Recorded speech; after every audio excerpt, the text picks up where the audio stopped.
যুবক ভাইরা, ইমানের পরীক্ষা আসবে, ইমানের পরীক্ষা আসবে, কোনো সন্দেহ নাই। আমাদের উপরে মুসিবত আসে না, কারণ বুঝতে হবে আমরা ক্লাসের ছাত্র না। আমার কথার মর্ম কি বুঝছেন? বুঝেন নাই। আবারও বলছি, পরীক্ষা কাদের হয়? যারা ক্লাসের ছাত্র। কথা হয় না? যে ক্লাসের ছাত্র তার পরীক্ষা নেয়। আমরা যে নিজেরা ইমানদার দাবি করি, আল্লাহর আদালতে আমরা সেই ক্লাসের ছাত্রই না। এই জন্য আমাদের পরীক্ষা আসে না।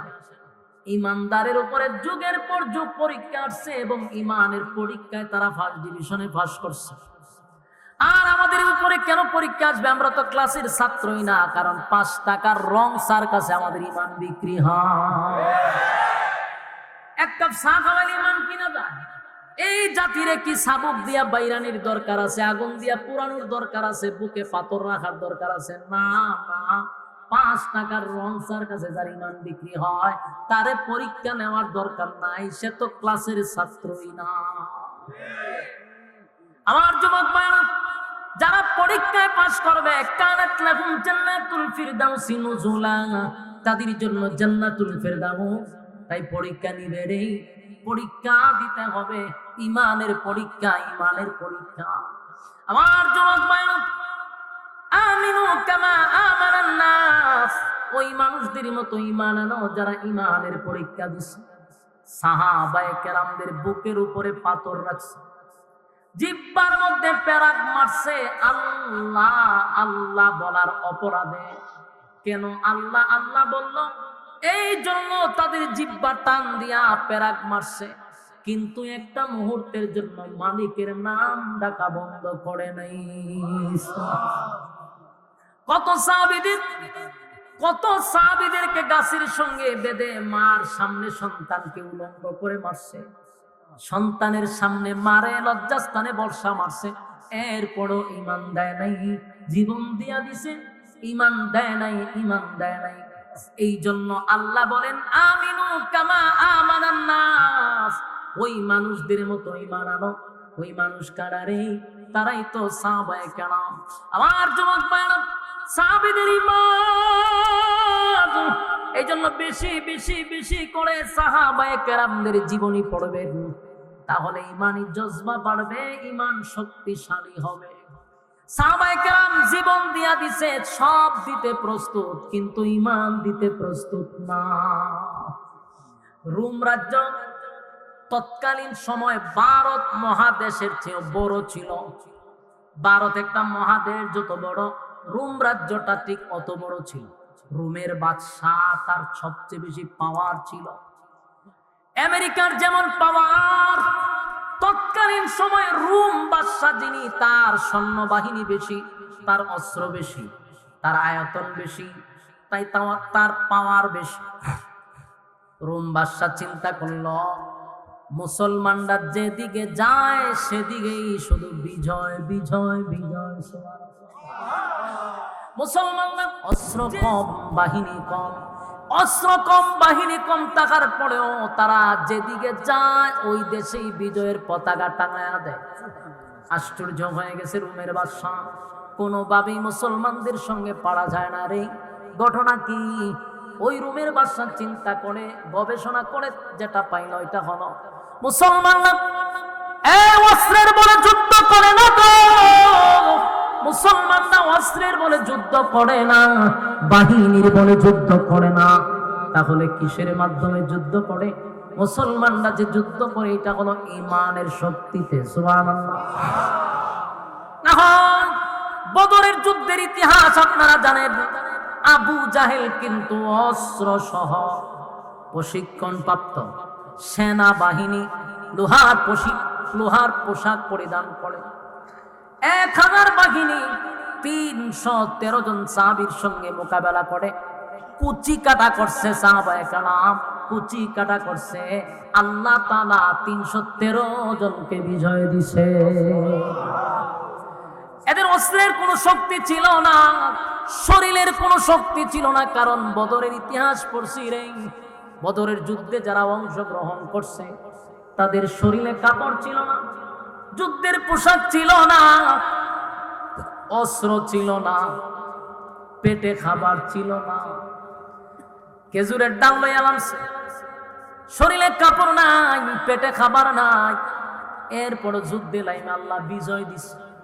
যেদিকে যায় নবীর আমলে, ও নবী 27টা যুদ্ধে অংশগ্রহণ করছে আল্লাহ নবী নিজে। যেদিকে পাঠাইছে সে দেশটাকে বিজয় করছে। এরপরে আসলো আবু বকরের শাসন আমল। আবু বকরের শাসন আমলেও বহু দেশ বিজয় করছে। আবু বকর দুনিয়ার থেকে বিদায় হয়ে গেল। খলিফাতুল মুসলিমিন হযরত ওমর যখন খেলাফতে আসলো, তখন যেদিকে যায় সেদিকে খালি মুসলমানদের বিজয়, মুসলমানদের বিজয়, মুসলমানদের বিজয়। রোমের বাদশা চিন্তা করে দেখলো, অস্ত্র তো বেশি নাই, বাহিনীও বেশি নাই, কিন্তু এত বিজয় কিভাবে আনে রে? গবেষণা বাইর করলো যে মুসলমানদের একটা পাওয়ার আছে, এটা অ্যাটেন বোমার চেয়েও বেশি, এটার নাম হলো ঈমান। ঈমানের পাওয়ার। তাই রোমের বাদশা তার বাহিনীদেরকে ঘোষণা দিল, মুসলমানদের সঙ্গে তোমরা যুদ্ধ করবা, আমার কাছে একটা দলকে তোমরা জীবিত আমার কাছে নিয়ে আসবা, আমি মুসলমানদের ঈমানি পরীক্ষা করব। রোমের বাদশা সবচেয়ে সুপার পাওয়ার, তৎকালীন সময়ের সবচেয়ে পাওয়ারফুল বাদশা হলো রোমের বাদশা। বলল মুসলমানদের ঈমানি পরীক্ষা করব। যুদ্ধ শুরু হয়ে গেল। হযরত ওমর রাদিয়াল্লাহু তাআলা আনহু পাঠাইলেন মুসলমানের একটা গ্রুপ ওই রোমের বাদশার বাহিনীর কাছে আটকা পড়ে গেছে। বাহিনীরা মুসলমানদেরকে গ্রেফতার করে জীবিত অবস্থায় বাদশার সামনে দাঁড় করাইল। বাদশা বলল, সবগুলারে লকাবের ভিতরে ঢুকাও, আগামীকালকে কথা বলবো। সবগুলারে লকাবে ঢুকাইল। পরের দিন বাদশা একটা চেয়ারে বসা অনুমতি দিল, মুসলমানদের যে গ্রুপটা তোমরা বন্দী করে রাখছো সবগুলারে আমার সামনে নিয়ে আসো। বাদশার বাহিনীরা মনে মনে মনে মনে ভাবতেছে আজকে মনে হয় সবগুলারে হত্যা করবে। বাদশা অর্ডার দিবে আর সবগুলারে হত্যা করা হবে। মুসলমানদেরকে বাদশার সামনে হাজির করা হলো। বাদশা সবার দিকে তাকাইয়া বলল, তোমাদের মধ্যে তো একজন অবশ্যই লিডার আছে। সাহাবীদের মধ্যে একজন হাত তুললা বলে, হ্যাঁ, এই গ্রুপের লিডার হলাম আমি। তোমার নাম কি? বলে, আমার নাম আব্দুল্লাহ বিন হুযাফা। বাদশা ডাক দিয়ে বলল, আব্দুল্লাহ, আমার কাছে আসো, তোমার সঙ্গে আমার কিছু কথা আছে। বাহিনীরা চিন্তা করলো, বাদশা তো অর্ডার দেওয়ার কথা তাদেরকে হত্যা করা, কিন্তু বাদশার মেজাজ ভালো, বাদশা হাসি খুশি। ঘটনাটা কি? মুসলমানের সবচেয়ে বড় নেতা যিনি, এই গ্রুপের মধ্যে যিনি নেতা, তারে ডাক দিয়ে বাদশার কাছে বসাইছে। বাদশা কতক্ষণ আব্দুল্লাহ বিন হুযাফার দিকে তাকায় আছে। তাকায় বলল, চেহারা সুরত তো বালা, তোমার দেখতে তো বড় সুন্দর লাগে রে, বডি বালা, চেহারা বালা, জ্ঞান বুদ্ধি আছে, সবই ঠিক আছে।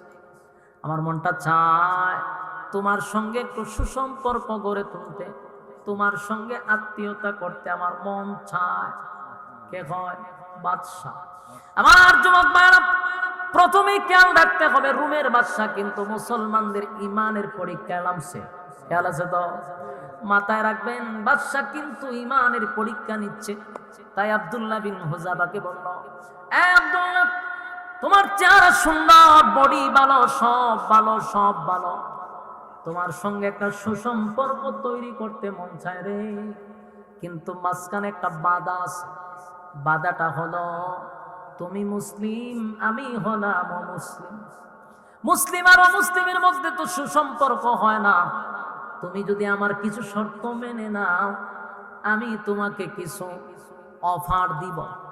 যদি আমার শর্ত মানতে পারো, তোমাকে আমি অফার দিব। বাদশা তখন বলতে লাগলো, শোনো, তোমারে আমার বড় ভালো লাগছে। তোমার মতো একটা বিচক্ষণ ছেলে হইয়া, সুন্দর বডির অধিকারী হইয়া, কেমনে রে মুহাম্মদের দলে যোগ দিছ? নাউজুবিল্লাহ। তুমি আমার দলে যোগ দাও।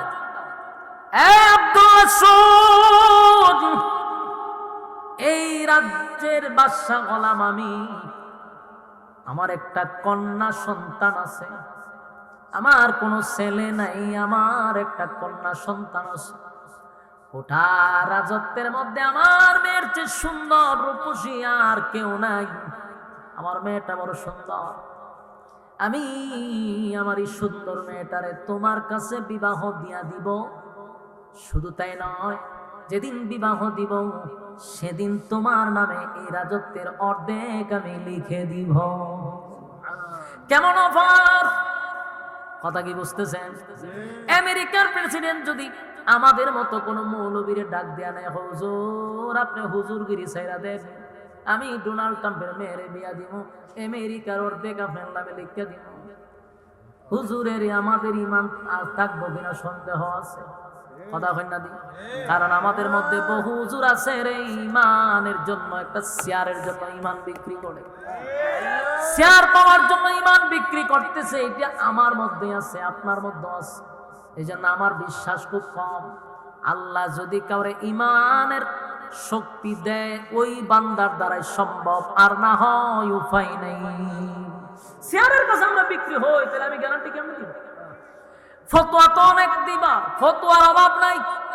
হয়তো আগে রাজত্বটা অর্ধেক ফায়াল, মাইয়াটা বিয়া করে নেবে, এবার মাইয়াটা মুসলমান বানাবো আর রাজত্ব অর্ধেক মুসলমান বানাইলাম। ও কি সুন্দর ফতোয়া দিত। আগে যদি এটি হাসিল না করি তাহলে কি আর আমি মানুষ মুসলমান বানাইতে পারো? আগে আমার বেঈমান হইতিব, এরপর আবার মুসলমান হইতিব। ফতোয়া মাইরা দিলে ঠিক নেই। কিন্তু নবীর সাহাবী মাথা রাখবেন, নবীর সাহাবীদের ব্যাপারে আল্লাহ বলেন আমিনু কামা আমানান নাস, ওই মানুষদের মতো ঈমান আনো। ওই মানুষ বলতে তাফসীর কারকরা বলেন অবশ্যই সাহাবায়ে কেরাম বুঝাইছে। তাদের ঈমান আব্দুল্লাহ বিন হুযাফাকে এমন ভাবে আকর্ষণ করলো, এতগুলা অফার দিতে লাগলো। ইল্লা মাশাআল্লাহ, সবাই যে ঈমানের কাছে বেঈমানদের কাছে বিক্রি হবে এমনটা না। আমাদের বাংলাদেশেও এমন মুজাহিদ ছিল, টাকার কাছে বিক্রি হয় নাই, যেমন বাবনগরী রহমতুল্লাহ আলাইহি। উনি বাতিলের কাছে মাথা নত করে নাই, টাকার বস্তা নিয়ে আসছে, লাথি মারছে, বাড়িতে এখনো টিনের ঘর। এই বাবনগরী তাদের অফারে রাজি হয় নাই, বিদায় বাতের ওষুধ খাওয়াইতে খাওয়াইতে হুজুরে মাইরা বলাইছে। কথা বুঝতেছেন? সব হুজুররা বিক্রি হয় না রে। এই জমিনে এখনো বহু আল্লাহওয়ালা আছে না না? এখনো বহু আলেমরা বাতিলের কাছে মাথা নত করে না, টাকার কাছে মাথা নত করে না। বহু হুজুরের কাছে টাকার বস্তা গেছে, লাথি মাইরা সরায়া দিছে।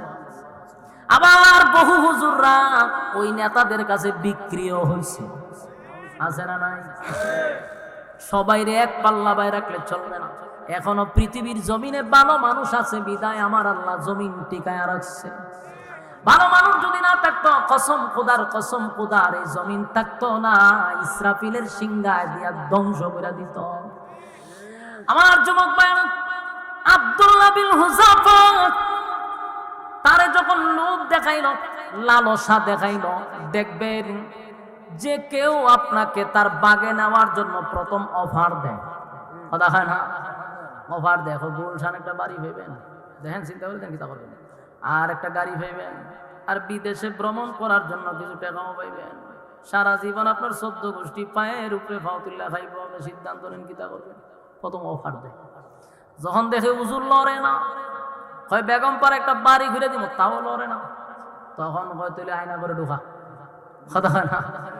অফারে যখন রাজি হয় না, লুবে যখন পড়ে না, তখন কয় আয়না করে ঢোকা।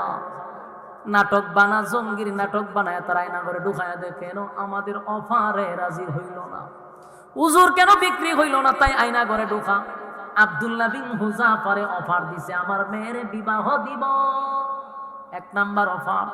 2 নাম্বার হলো রোমের রাজত্ব অর্ধেক তোমার নামে আমি লিখে দিব।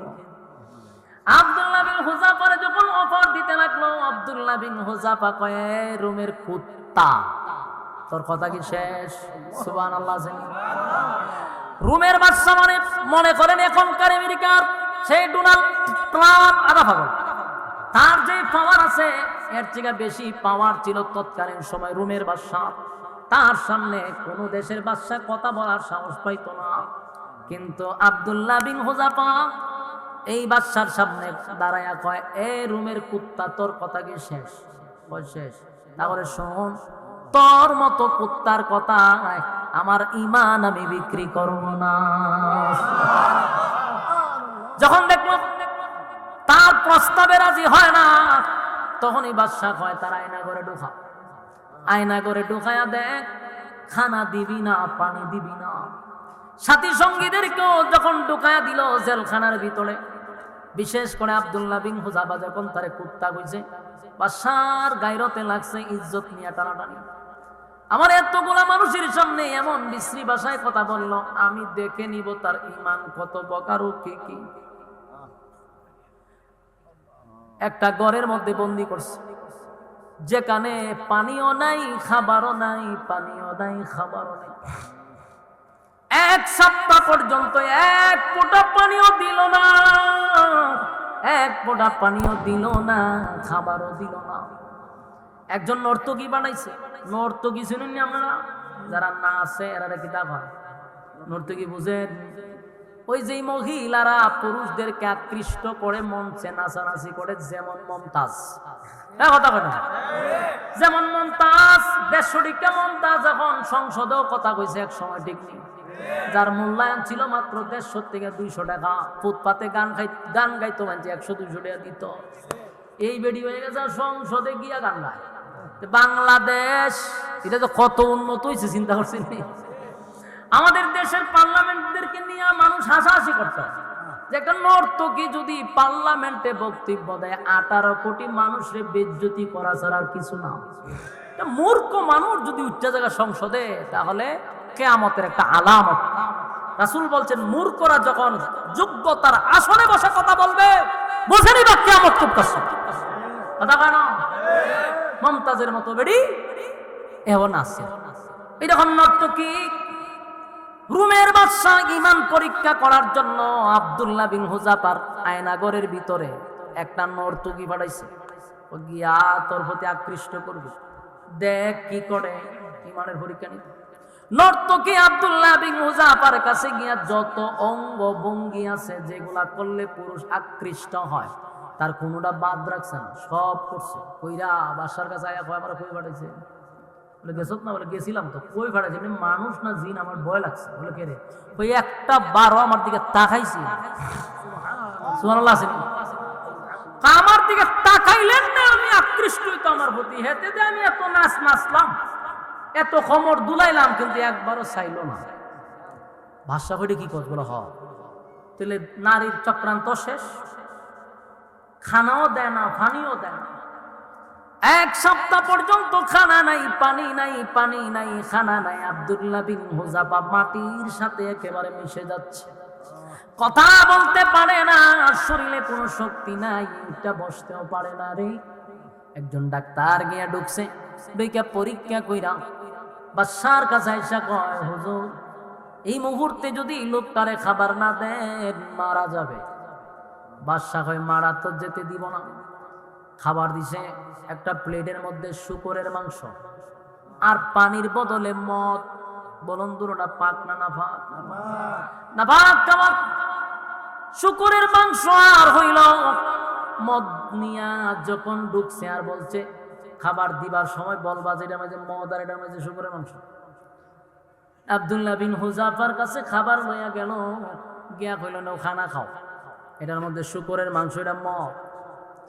আব্দুল্লাহর শারীরিক দুর্বলতা আছে রে, কারণ 6 দিন ধরে খানা নাই, পানি নাই, উঠতে পারে না, বসতেও পারে না, ভালো করে কথাও বলতে পারে না। এটাই তো স্বাভাবিক, কারণ তার দুর্বলতা শারীরিক, না খাওয়ার কারণে, ঠিক নেই?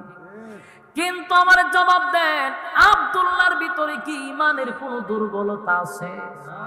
না, ঈমানের কোনো দুর্বলতা নেই। আব্দুল্লাহর সামনে যখন বলা হয়েছে এটা শূকরের মাংস আর এটা হলো মদ, আব্দুল্লাহ চোখ রাঙ্গায়া বলে, এগুলা নিবি না লাথি মেরে ফালায়া দিব? জোরে জোরে কোন সুবহানাল্লাহ। ডাক্তার আশ্চর্য হয়ে গেছে, 6 দিন ধরে খাবার নাই, পানি নাই, সে তো কথা বলারই কথা না, কিন্তু সে রাগ করে হয় লাথি মেরে ফালাই দিব। গিয়া হয়, বাদশাহ এটা এমন লোক শরীরে শক্তি নাই, ওইটা দাঁড়াইতে পারে না, বসতে পারে না। কিন্তু এই নাপাক খাবারের কথা বলার সাথে সাথে লাথি মারে ফালায়া দিব। বাদশা কয় সবগুলারে আমার কাছে দইরা নিয়ে আয়। এবার বাদশার সামনে যখন সবগুলারে আবার নিয়ে আসছে, আব্দুল্লাহ বিন হুযাফা হাঁটতে পারে না, দাঁড়াইতে পারে না। দুইজন মানুষের কাঁধে বর করে আব্দুল্লাহকে নিয়ে আসলো। বাদশার সামনে দুইজন মানুষের কাঁধে ক্লান্ত শরীর নিয়ে দাঁড়ায় আছে। বাদশা কতক্ষণ তাকায়া দেখে পেটে আর পিড়ে লেগে গেছে রে, শরীরের মধ্যে কিচ্ছু নাই, কঙ্কাল হয়ে গেছে। বাদশা ডাক দিয়ে বলে, আব্দুল্লাহ এত বড় একটা অফার দিলাম রে, মানলি না, মানলি না। এবার তোর সামনে তোর সাথী সঙ্গীদেরকে আমি ধরে ধরে ধরে ধরে আগুনে জ্বালাবো, পোড়াবো, তোরেও আগুনে জ্বালাবো, পোড়াবো। এখনো সময় আছে, আমার অফার তুই মাইনা নে। আব্দুল্লাহ কথা বলতে পারে না। এরপরেও ডাক দেয়া হয়, এ রুমের বাদশা কুত্তা, ভালো করে শুন, আমরা একে একে আল্লাহর জন্য জীবন দিব, কিন্তু তোর মতো কুকুরের কাছে ঈমান দিব না। বাদশার মেজাজ গরম হয়ে গেছে। বাদশা কয় তাড়াতাড়ি তেল গরম কর, বড় একটা ডেকসির মধ্যে তেল গরম কর। বিশাল ডেকসির মধ্যে তৈল গরম করা শুরু করলো। তৈল যখন গরম করা শুরু করছে, বড় এত বড় ডেকসির মধ্যে তেল গরম করার উদ্দেশ্য হলো মানুষদেরকে তেলের মধ্যে ছাড়া হবে। নাউজুবিল্লাহ। কথা বলেন। তেল গরম করছে কইরা, আপনারা মাছ যেইভাবে বাজি করেন, আগে কিন্তু তেলটা গরম করে এরপরে মাছটা ছাড়ে। তেল গরম করার পরে আব্দুল্লাহর কথা শুনা মেজাজটা বাদশার গরম হয়ে গেছে রে। সাথী সঙ্গীদের মধ্যে একজনরে তাফা দিয়া দুইরা তেলের মধ্যে ছেড়ে দিচ্ছে। এই মুরাদনগরের ভাইয়েরা, ওয়াজকালি শুনতেছেন, একটু দিলের ভিতরে নিয়ে একটু 1 মিনিটের জন্য কল্পনা করেন তো, এমন তেল গরম করা যদি আপনি দেখেন আর আপনার সাথীদের মধ্যে একজনের তেলে ছেড়ে দেন, আমরা ঈমান থাকবো? কথা হয় না দিই, আমাদের ঈমান থাকবে না। ওই সাহাবীরে ধইরা তেলের মধ্যে ছেড়ে দিছে, মুহূর্তের ভিতরে হাড্ডির থেকে মাংস আলাদা হয়ে গেছে। আমরা কথা যদি মাছটা ছেড়ে দিই, আল্লাহর রাস্তে কথা কয় না। বিরক্তের বহুত বড় কারণ হলো কথা বলা। ওয়াজ করতেছে আমি, আপনারা যদি কথা কন তো এটা ভদ্রতা হইল। আমি শেষ করতেছি 2 মিনিট, আর আপনারা যে বিরক্ত লাগতেছে আমি বুঝা লাইছি। এবার আব্দুল্লাহ তারে যখন তার সাথী সঙ্গীদেরকে তেল দিয়া বাজি করা শুরু করলো, তেলের মধ্যে ছেড়ে দেওয়ার সাথে সাথে হাড্ডির থেকে মাংসগুলো আলাদা হয়ে গেছে। আব্দুল্লাহরে তার চোখের সামনে দেখাইলো আর বুঝাইলো, দেখ আমার শাস্তি কত ভয়ঙ্কর হতে পারে, কত ভয়ঙ্কর হতে পারে। আব্দুল্লাহ রে, তুই আমার কথা মানলি না, শুনলি না, উল্টা আমারে গালি দিলি। দেখ তোর সাথী সঙ্গীদেরকে ধরে ধরে ধরে ধরে আমি এখন তেলের মধ্যে ছেড়ে বাজি করব। কালিমা ছাড়বি না আমারে, আমার কথা, আমার অফার মানবি? আব্দুল্লাহর জবান থেকে কোনোভাবেই আর এই কথা আনতে পারে না। আব্দুল্লাহ বারবার বাদশারে কয়, জীবন দিব, তোর মতো বেঈমানের কাছে মাথা নত করব না। বাদশা তো অবাক হয়ে গেছে, ঘটনা কি, এত কিছু করলাম কিন্তু ঈমান থেকে পিছপা করতে পারলাম না। এবার বাদশার রাগ উঠে গেছে, মাইরিলাম। বাদশা করলো কি, আব্দুল্লাহরে অর্ডার দিল, এই আমার বাহিনীর আব্দুল্লাহরে ধর। আব্দুল্লাহ বিন হুযাফারে ধরে হাতে পায়ে বেঁধে বলল তারে তেলে ছেড়া দে। আব্দুল্লাহরে ধরে ধরে তেলের মাঝখানে নিয়ে গেল, তেলে ছেড়ে দিবে এমন সময় আব্দুল্লাহর চোখ দিয়া পানি পড়ে। আব্দুল্লাহ কান্দে। রুমের বাদশা ডাক দিয়া কয়, শব্দ তারে তেলে ফালাইবি না, আমার কিছু কথা আছে। বাদশা একটা দৌড় মাইরা আব্দুল্লাহর কাছে গিয়া কয়, আব্দুল্লাহ রে, আমি জানি মৃত্যুর ভয় সবার ভিতরে আছে, তুমি আমার কথাটা মাইনা লাইলি তো হইতো, কেন কাপুরুষের মতো তুমি কান্দ মরণের ভয়ে?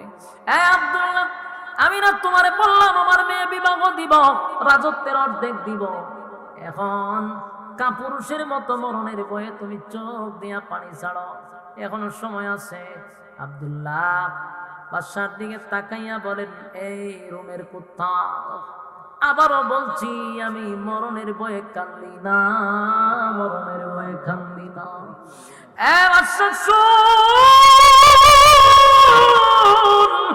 আমার কান্নার কারণ হলো আমার অল্প বয়স, আমার বয়স বেশি না, কালেমা পড়ছি বেশি দিনও হয়নি। আমার এই অল্প সময়ে আমার মালিকের জন্য আমি কি করলাম, কি করলাম, আমার মালিকের জন্য আমি কি করলাম রে, সেই ব্যথায় ব্যতীত হইয়া আমি কান্দি। আমি যদি এখন তেলে জাপ দেই, আমি শাহাদাত বরণ করলাম, আমার মালিক যদি আবার জীবিত করত, আবার আল্লাহর রাস্তায় জীবন দিতাম, আবার জীবিত করত, আবার জীবন দিতাম। এইভাবে আমার মালিক যদি 100 বার জীবন দিত, 100 বার আল্লাহর রাস্তায় শাহাদাত বরণ করতাম, মোটামুটি আমার একটু আফসোস পুরা হইত।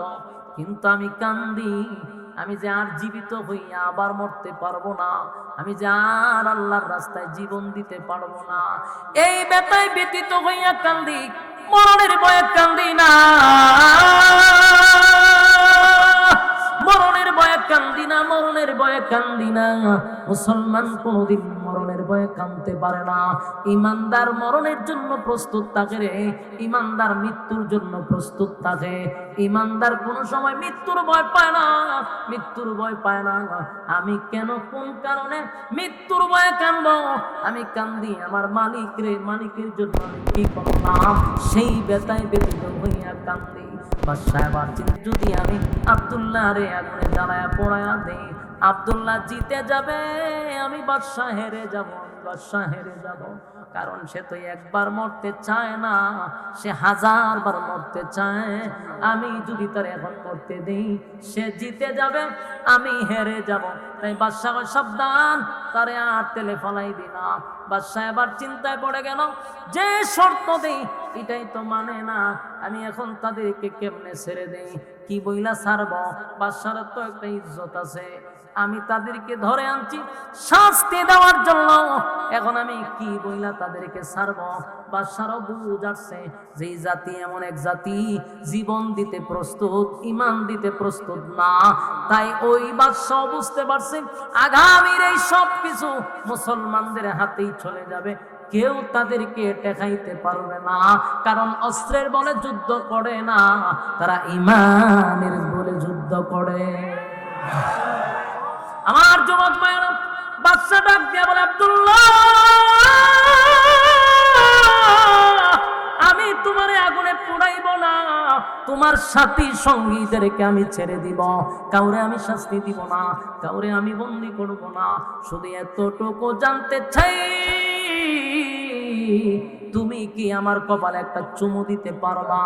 আমার কপালে যদি একটা চুমা দাও, আমি ওয়াদা দিলাম তোমার যত সাথী আছে, সঙ্গী আছে, সবগুলারে আমি জেল থেকে বাহির করে দিব, আমি নিরাপদে তোমাদের এলাকায় পৌঁছায়া দিব। ওই আব্দুল্লাহ বিন হুযাফা চিন্তায় পড়ে গেল, একটা চুমার বদলতে যদি আমার নবীর এতগুলা সাহাবীর জীবন বেঁচে যায়, না হয় একটা চুমা তার কপালে দিয়া দিলাম, যদিও সে বেঈমান। আব্দুল্লাহ বিন হুযাফা ওই বাচ্চার কপালে চুমা দিয়া নবীর এতগুলা সাহাবীদেরকে জেলখানা থেকে মুক্তি করে দিল। আর বাদশা চিন্তায় পড়ে গেল, গোটা পৃথিবীতে যেখানে যায় মুসলমানের বিজয়, মুসলমানের বিজয় এর একটা নাম্বার কারণ হলো তাদের ইমানের পাওয়ার, ইমানের পাওয়ার, ইমানের পাওয়ার। তারা যুদ্ধে যায় অস্ত্রের বলে না। যেমন নবীর একজন সাহাবী খালিদ বিন ওয়ালিদ, এই একজন সাহাবী এমন মারাত্মক ছিল, তার ইমানের এত পাওয়ার ছিল, এত পাওয়ার ছিল, 60,000 সোলজার, মানে 60,000 বাহিনী, কয় হাজার, 60,000 বাহিনীর সঙ্গে যখন আবু উবাইদা ইবনুল জাররাহ নামক একজন সাহাবী, আবু উবাইদা ইবনুল জাররাহ, উনি ছিলেন সেনাপতি, আর সেনাপতি বানাইয়া ওই টিমের মধ্যে ঢুকাইয়া দিছে খালিদ বিন ওয়ালিদ। তারা গেছে যুদ্ধ করার জন্য, এক জায়গায় নামাজে দাঁড়াইছে, ইমামতিতে ছিলেন আবু উবাইদা ইবনুল জাররাহ। সালাম ফিরাইয়া তাকায়া দেখে রে, পিছনে শত্রু বাহিনী দাঁড়ায় আছে, অস্ত্র সহ সাহাবীদেরকে ঘেরাও করে। তাকায়া দেখে একজন দুইজন নয়, 60,000 বাহিনী তাদের পিছনে দাঁড়ায় আছে। অস্ত্রটা নিয়া আবু উবাইদা ইবনুল জাররার সামনে দাঁড়ায়া বেঈমানরা কয়, এই মুসলমানরা, এখন তোমাদের অবস্থা কি হবে? কোন দিকে তোমরা পালাইবা আর রাস্তা তো পাইবা না। টিটকারি মস্কারি করতে লাগলো, কারণ তখনও নামাজে ছিল মাত্র 60 জন দাঁড়ায়া ছিল নামাজে, আর পিছনে ছিল 60,000 বেঈমান। আর মুসলমানরা মাত্র 60 জন দাঁড়াইয়া নামাজ পড়তেছিল। আবু উবাইদা ইবনুল জাররাকে টিটকারি মস্কারি করে যখন বক্তব্য দেওয়া শুরু করলো, আবু উবাইদা ইবনুল জাররা পিছনের দিকে তাকাইয়া নবীর সাহাবীদেরকে উদ্দেশ্য করে বলে, কে পারবা এই 60,000-কে একটা দৌড়ানি দিতা? একজন সাহাবী হাত তুলছে, আমি পারবো। আবু উবাইদা ইবনুল জাররা বলেন, বসো। আরেকজন দাঁড়ায় বলে, হুজুর আমি পারবো। আবু উবাইদা ইবনুল জাররা কত, তুমিও বসো।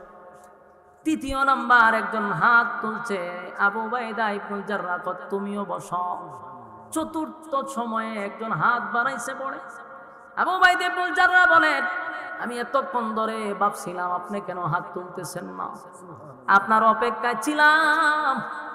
যিনি চতুর্থ নাম্বারে হাত তুলছেন উনি খালিদ বিন ওয়ালিদ। সুবহানাল্লাহ। আবু উবাইদা ইবনুল জাররা বলেন, আপনি কি 60,000-এর দৌড়ানি দিতে পারবেন? বলে, অবশ্যই আমি 60,000-এর দৌড়াবো। আবু উবাইদা ইবনুল জাররা বলেন, আপনি তো গায়ের জোরে বলছেন, আমার লজিক দেন, কিসের ভিত্তিতে আপনি 60,000-এর সঙ্গে যুদ্ধ করবেন? কিসের বলে, কিসের পাওয়ারে আমারে বুঝান।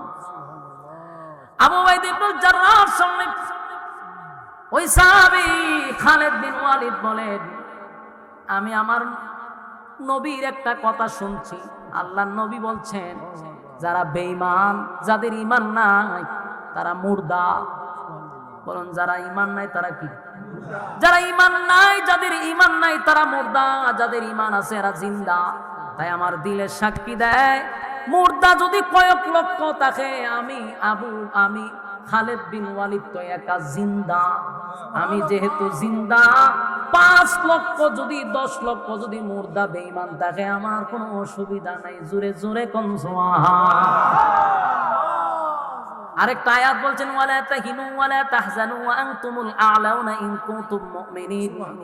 আমি তোমাদেরকে সাহায্য করব, তোমাদের বিজয় আসবে যদি তোমরা মুমিন হও। তাহলে আমি মুমিন, আল্লাহ আমাদের সঙ্গে আছে। জোরে জোরে কোন সুবহানাল্লাহ। খালিদ বিন ওয়ালিদ তরবারিটা হাতে লইয়া আল্লাহু আকবারের ধ্বনি দিয়া 60,000 সোলজারের ভিতরে উনি একা তরবার নিয়ে দৌড় মারছে। যেই মাত্র 60,000-এর ভিতরে আল্লাহু আকবারের ধ্বনি দিয়া ঢুকছে, কসম খোদার, কসম খোদার, বেঈমানটা কয় যে যেখানে পারে সেখানে পালাইতে শুরু করছে। আর কয়েকশোরের জায়গাতেই উনি এইভাবে কুচি কাটা করে করে করে করে সামনের দিকে যায়। আর বেঈমানরা টাসা মারা শুরু করছে, কেউ উপরে কেউ পড়ে, কেউ দৌড়ে কেউ পালায়। একজন আরেকজনকে বলে, ঘটনা কি? 60,000 সোলজার বাহিনী, একজনের আল্লাহু আকবারের ধ্বনি শুনে পালাও কেন?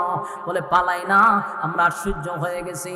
খালিদ বিন ওয়ালিদ যখন 60,000 সোলজারের ভিতরে ঢুকছে, আর তরবারি যখন একটা আসমানের দিকে তুলে দেখলাম একটা উড়াইছে, আসমান থেকে শত শত শত শত তরবারি নিচের দিকে নামে। চিৎকার দিয়া কোন সুবহানাল্লাহ। একটা জবান বন্ধ রাখবেন না, বলুন আল্লাহু আকবার। আরো জোরে কোন আল্লাহু আকবার। এই ইমানের আওয়াজ দিয়ে বলুন আল্লাহু আকবার।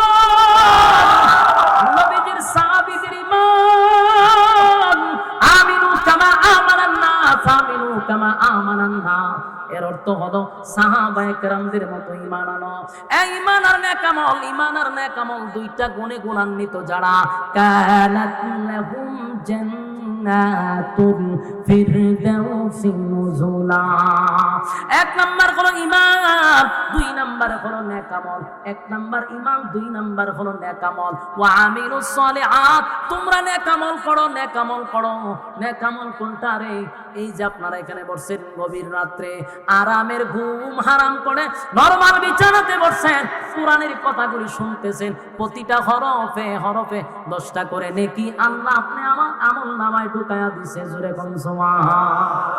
আমার যুবক ভাইরা, নেকামল নেকামল নেকামল নেকামল নেকামল ঈমান আর নেকামল দুইটা গুণে গুণান্বিত হইয়া যদি যারা পরিমাণ ঈমান লইয়াও যদি কেউ কবরে যায় রে, আল্লাহ ওয়াদা দেয়, বান্দা ওয়াদা দিলাম যারা পরিমাণ ঈমান লইয়া যদি কবরে আসো, গুনার কারণে জাহান্নামের আগুনে আল্লাহ জ্বলাবে, পোড়াবে, কিন্তু একটা সময় বান্দারে দইরা জান্নাতে ঢোকাবে ওই যারা পরিমাণ ঈমান থাকার কারণে। আর যদি ঈমান না থাকে গো, উপায় নাই উপায় নাই উপায় নাই উপায় নাই, কোনদিন জান্নাতের গ্রাণ পাবে না, কোনদিন জান্নাতের গ্রাণ পাওয়া যাবে না। আমার যুবক ভাইরা, তাই এক নাম্বার হলো ঈমান, ঈমান ঈমান, দুই নাম্বার নেকামল, নেকামল নেকামল, দুই গুণে গুণান্বিত হইয়া যারা জান্নাতের ভিতরে যাবে, আল্লাহ কয় কানাত লাহুম জান্নাতুল ফিরদাউসি নুজুলা। আমি আল্লাহ তাআলা ওয়াদা দিলাম জান্নাতের ভিতরে বান্দা তোদেরকে মেহমান বানাবো, আমি মেজবান হব। এরপর আল্লাহ বলেন খালিদিনা ফিহা লা ইয়াবগুনা আনহা হিওয়ালা। আল্লাহ বলেন জান্নাতীরা জান্নাতের ভিতরে ঢোকার পরে আর কোনো আফসোস থাকবে না, আর কোনো আফসোস থাকবে না, আর মনের মধ্যে কোনো কষ্ট থাকবে না। যত আশা আকাঙ্ক্ষা, যত আফসোস জান্নাতের ভিতরে যাওয়ার পরে পড়া হবে।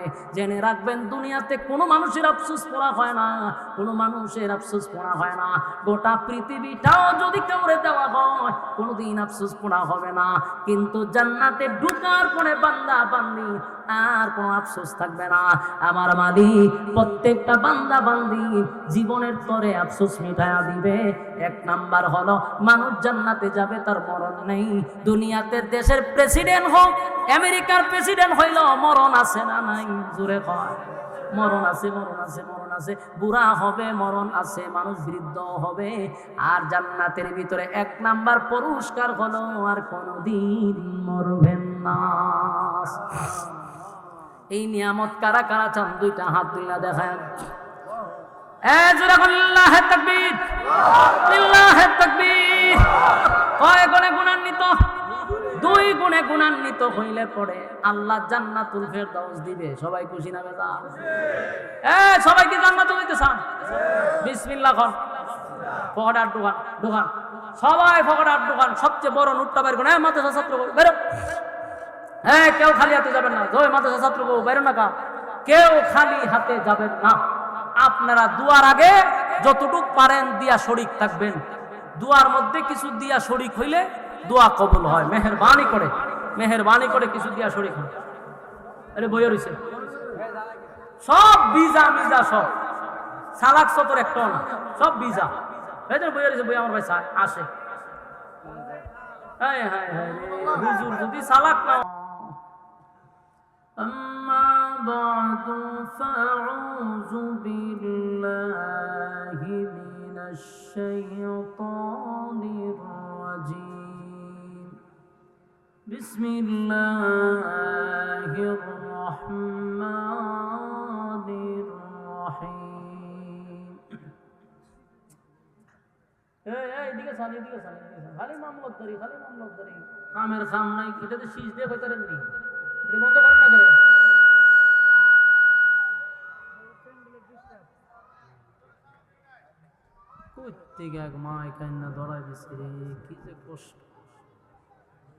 বক্তা দাওয়াত দিবা সময় চিন্তা করে এটা প্রত্যেকে আনন্দ যায়। যদি বিদেশ দিয়ে বক্তা আনার লাগে এটা আনবো, বক্তায় দিয়ে ওয়াজ করবো যে জিনিসটা দিয়া, এটা গ্রামের ওইলি চলে। হ্যাঁ, এটা গ্রামও হইলে গ্রাম থেকে ওইলি চলে। কিন্তু একবার চিন্তা করেন ওয়াজ তো করবো মাইক দিয়া, তো মাইকটা একটু ভালো নেই। ওই এলাকার 5-6 হাজার টাকার ভিতরে একটা মাইক লইব, আর বক্তা লইব ইন্ডিয়ার থেকে। ওয়াজন পাইছে হন ঠিক করে কি দিব? বিসমিল্লাহির রহমানির রহিম।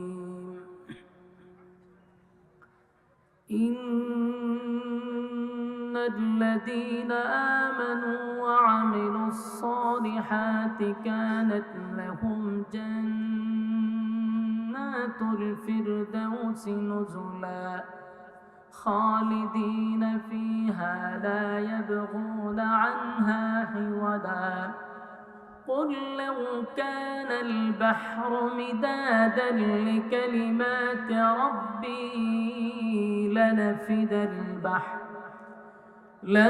البحر قبل أن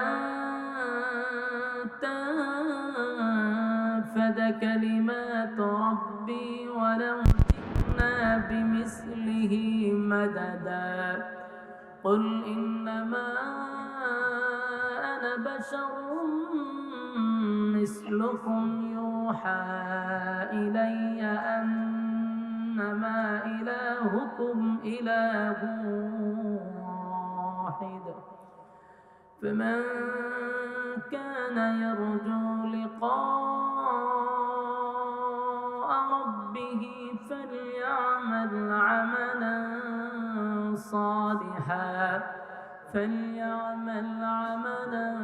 صالحا ولا يشرك بعبادة ربه أحدا صدق الله العظيم درود شريف পড়েন اللهم صل على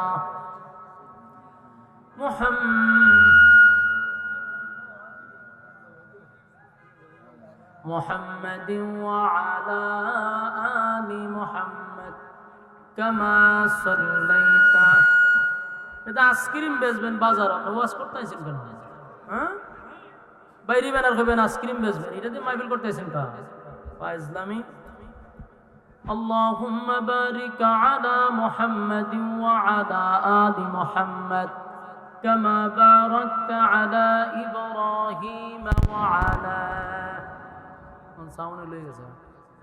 وعلى آل إبراهيم সাউন্ড বন্ধ হয়ে গেছে وعلى آل إبراهيم إنك حميد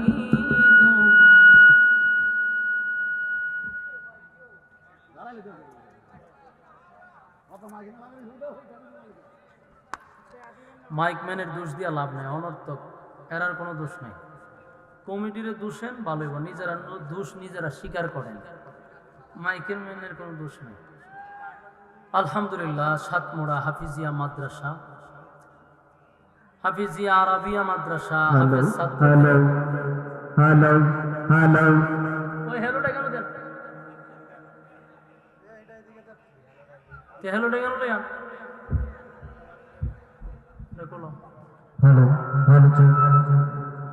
মুখ লাগে কথা বলে কেন, বক্তা তো মুখ লাগে কথা বলতে পারেন। আমি কি গজল গাইতেছি মুখ লাগে কথা বলে? আমারে শিখাইতেছে যে হেলো কইছি আওয়াজ দিতেছে, তা আমি কি মাঝে মুখ লাগায় দেবতার মতো এভাবে মুখ লড়ানি যেত না, এটা দিয়ে কাঠনে জমা কথা বলবো, বাচন ভঙ্গি লড়বে, আমি এটা কিভাবে মুখ লাগায় রাখবো? সাউন্ড টানে না কেন? আপনি হাউজা মাইক লাগাইবেন। আজকের মাহফিলের সম্মানিত সভাপতি শাইখুল হাদিস আল্লামা তাজুল ইসলাম সাহেব দামাত বরকাতুহুম, আজকের মাহফিলের যিনি প্রধান অতিথি আলহাজ কাজী শাহ মুফাজ্জল হুসাইন কায়কুবাদী সাহেব, আপনাদের সাবেক ধর্মমন্ত্রী এবং 5 বারের জাতীয় সংসদ সদস্য ছিলেন, 5 বারের, ঠিক না? ইনশাআল্লাহ আমি হয়তোবা ওনার সাথে আমার একবার সাক্ষাৎ হয়েছিল, চমৎকার বক্তব্য দিয়ে থাকেন। এরপরে আপনাদের এখানে ছিল হযরত মাওলানা মুফতি এহতেরামুল হক কাসিমি সাহেব উজানি, ওয়াজ করেছেন এবং তেলাওয়াত করেছেন। আন্তর্জাতিক কারি সাইদুল ইসলাম আসাদ সাহেব, হযরত মাওলানা সাব্বির আহমদ উসমানী সাহেব সহ দিগার অতিথিবৃন্দ, উপস্থিত মুআজ্জাজ মুকাররম উলামায়ে কেরাম, আমার সামনে নওজোয়ান ভাইয়েরা, পর্দার আড়ালের মা ও বোনেরা, সকলকে আমার অন্তরস্থল থেকে জ্ঞাপন করছি মুবারক, শুকরিয়া আদায় করছি যে আল্লাহ রাব্বুল আলামিন মুসলমানের ক্লান্তি লগ্নে, ফিতনা ফাসাদের যুগে এমন একটি মজলিসে এত রাত পড়ে আপনাদেরকে ধৈর্যের সাথে বসার সুযোগ করে দিয়েছেন। এই জন্য আল্লাহর দরবারে শুকরিয়া আদায় করি, আলহামদুলিল্লাহ। লক্ষ কোটি দুরুদ এবং সালাম আল্লাহর সৃষ্টির প্রধান আকর্ষণ জনাবে মুহাম্মদুর রাসূলুল্লাহ সাল্লাল্লাহু আলাইহি ওয়াসাল্লামের উপর। সম্মানিত মুরাদনগরবাসী, আমার আওয়াজ যতটুকু দূরে যাচ্ছে, ভাই শীষটা বন্ধ করেন, অন্তত শীষটা বন্ধ করেন, শীষটা বন্ধ করেন, নয়েজটা বন্ধ করে দেন। যারা রাস্তাঘাটে আছেন নয়েজটা বন্ধ করেন।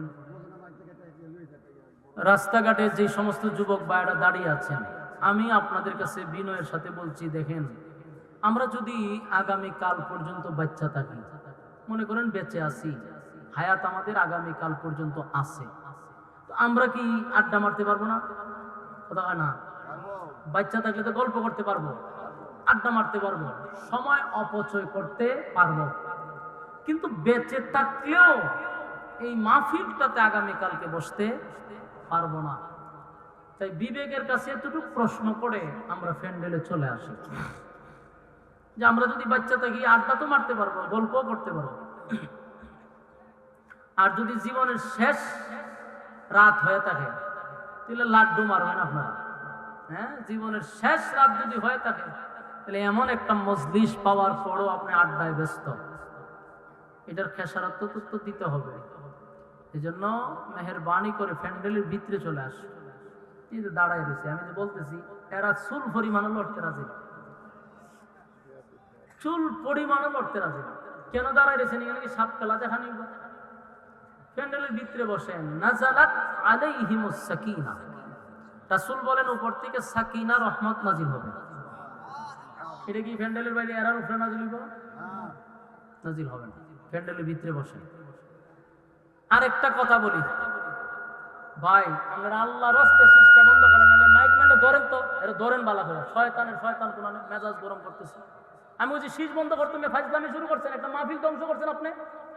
একটা মাহফিল করতে কমিটিতে রাত দিন অক্লান্ত পরিশ্রম, 1 বছর ধরে প্রিপারেশন নিয়ে রাখে, পুরো মাহফিলটা বরবাদ করে দিচ্ছে। ফাজিল কোথায়, এরা গানের কনসার্টে লাগাই দেন, দেখবেন মাটি কাঁপাই পড়া। ওয়াজ মাহফিলে ফাজলামি করে আপনি বেডি নাচাত লাগাই দেন, এরা দেখবেন পুরো মঞ্চ নাচাইব। ওয়াজ মাহফিলে এগুলা ইচ্ছাকৃত ভাবে এগুলা করে ফালতু ব্যবসা করতে হয়েছে। এরা বারবার করতে দিচ্ছি এর নয়েজ বন্ধ করতো, এরপরে নয়েজটা বন্ধ করতেছে। আপনারা কি মনে করেন কোন গানের কনসার্টে দেখছেন এরা মাইক খারাপ করতে? কোথাও খারাপ করবে না। যত সমস্যা এরা ওয়াজ মাহফিলে, সব সমস্যা ওয়াজ মাহফিলে। এলে মায়ের উপরে কোনো ওষুধ নাই, মায়ের উপরে কোনো ওষুধ নাই। জায়গা মতো মায়ের দিয়া দিবেন, জনমের সুদা হয়ে যাবে। ফালতু কোথাকার ওয়াজ মাহফিলে তোর এত সমস্যা কেন?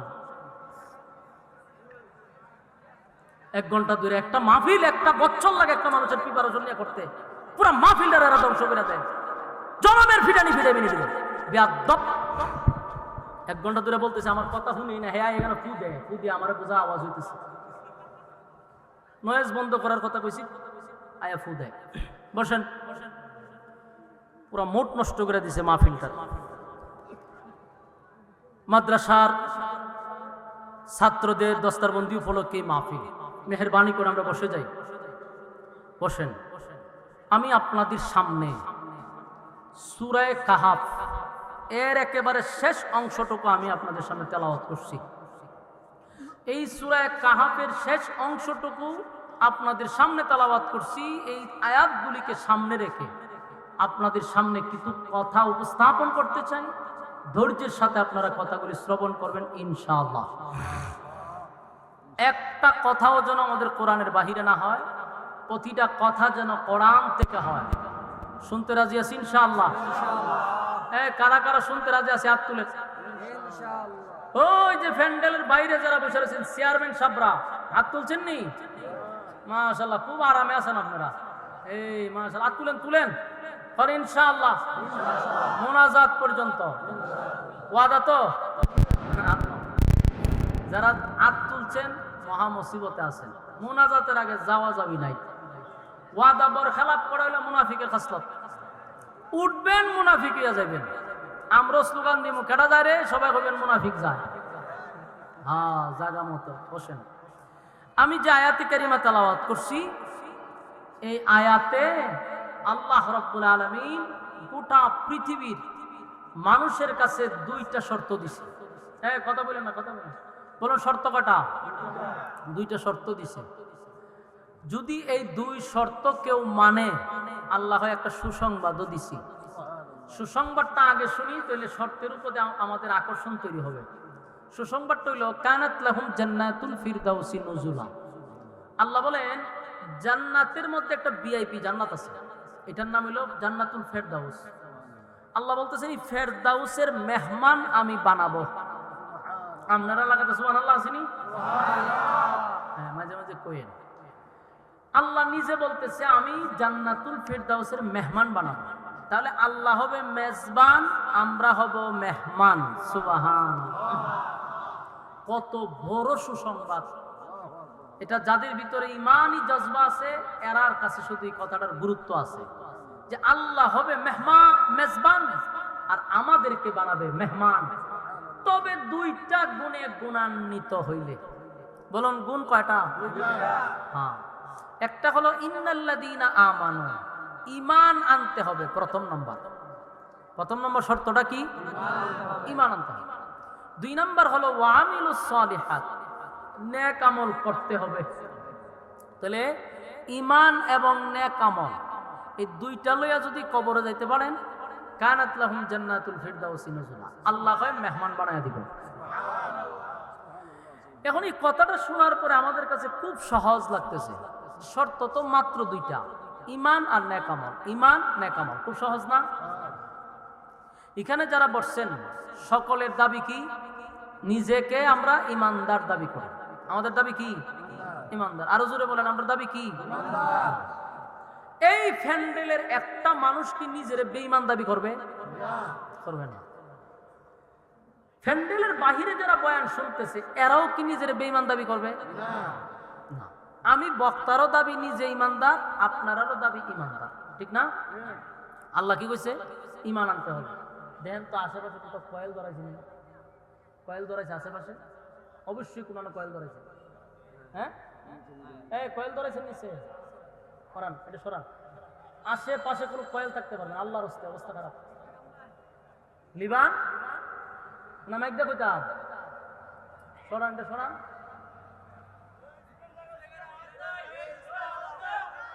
বসে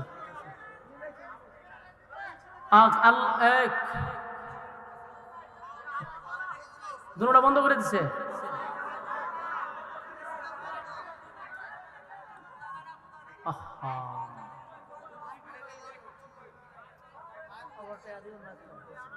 ভাই সাউন্ড দেন, সাউন্ড দেন।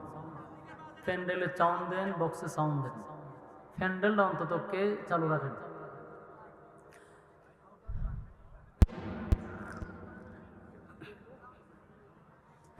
দুই গুণে গুণান্বিত যারা, সাউন্ড হইছে? বক্সে আসছে সাউন্ড? ঠিক আছে। আল্লাহ বলেন দুই গুণে গুণান্বিত যারা, আমি তাদেরকে সর্বোচ্চ ভিআইপি জান্নাতটা দিব। সুবহানাল্লাহ। আমরা যে শুনছি আমাদের কাছে খুব সহজ লাগতেছে। সহজটা কি? যে এত সহজ ঈমান আর আমল, তা আমার কাছে তো ঈমান আছে আর নেক আমল তো আমরা করি, তাহলে তো জান্নাতুল ফেরদাউস পাইয়া লইছি। সহজ না? আচ্ছা, এখন আমি আপনাদের প্রশ্ন করি, উত্তর দিয়েন। আপনারা এই মুরাদনগরে এমন বেনামাজি আসেনি যে ঈদের নামাজও পড়ে না?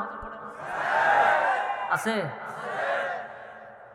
এরকম একটা বেনামাজির আপনি জিজ্ঞাসা করেন যে ভাই তুই তো আন্তর্জাতিক মানের একটা বেনামাজি, ঈদের নামাজও পড়স না, তোর ঈমান আসেনি? দেখবেন এ বুক তাফা দিয়ে হইব আমার ঈমান আছে। বাস্তব না বাস্তব? ও নামাজ না পড়লে কি আমার ঈমান টিকি আছে? আমার কথা কি বাস্তব না বাস্তব? আমি একবার এক মাজারও গেছিলাম।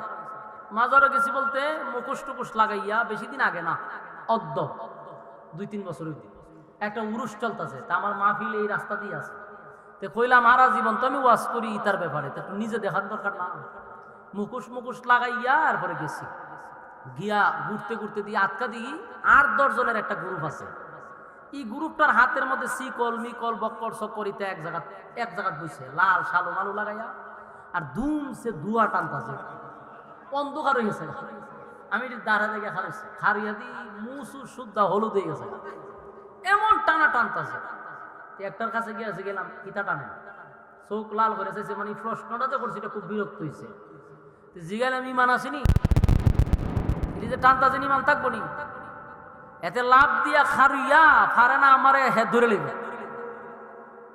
আমার ইমান আছে না আছে তোমারে বুঝে নিলে তো ইমান অবশ্যই আছে। আমি ওই মুজ দিয়ে ওলো দিয়েছে, মানে মোট কত হলো গাঞ্জা খাইলে কি হয়েছে আমার ইমান আছে। বেনামাজির বক্তব্য বলে নামাজ না পড়লে কি হয়েছে ইমান আছে। জেনা করে কত হলো জেনা করলে কি হয়েছে আমার ইমান আছে। সুদ করে জিগায় যে তোর ইমান আছে বলবো আমার ইমান আছে। বাস্তব কোচিন অবস্থা সুদে যারা টাকা লাগায় এমন ফাটি আপনার গ্রাম আসেনি, এর জিগায় যে তোর ইমান আসেনি, সে নিজের বেঈমান দাবি করবো বলবো আমার ইমান আছে। তাহলে দাবির বেলায় সবার একটাই কথা আমার ইমান আছে। দাবির বেলা সবার একটাই কথা আমাদের ইমান আছে। কিন্তু যদি ইমানের থার্মোমিটার থাকতো, ইমান মাফার যদি মেশিন থাকতো তাহলে ধরা পড়তো নি, কথা কেন ধরা পড়তো। জ্বর মাফার একটা মেশিন আছে, এটার নাম হলো থার্মোমিটার।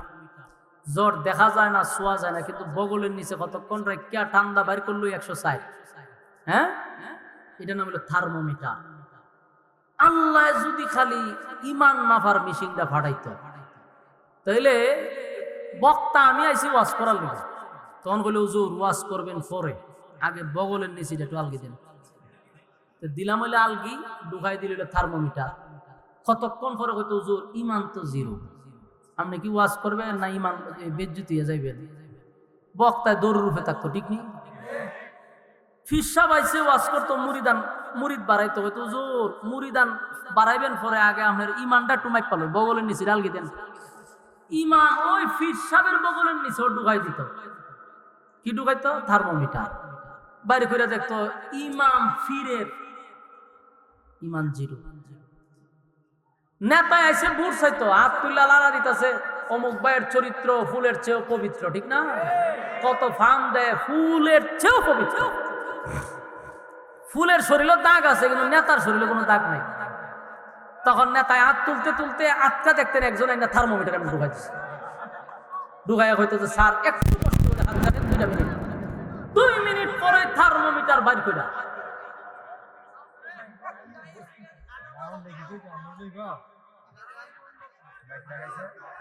ওয়াশ করতাম আইছি না, এর সাথে সার্কাস করতাম আইছি।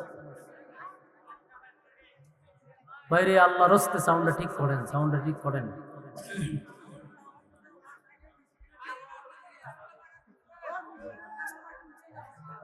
আচ্ছা আচ্ছা, আস্তে আস্তে আস্তে আস্তে আস্তে। ভাই সবাই রাগ করেন না, আমি রাগ করছি বেটার লগে, এমনি বেশি হয়ে গেছে আর সেতিন না, বল সেতলে কোনো কাম হইতো না।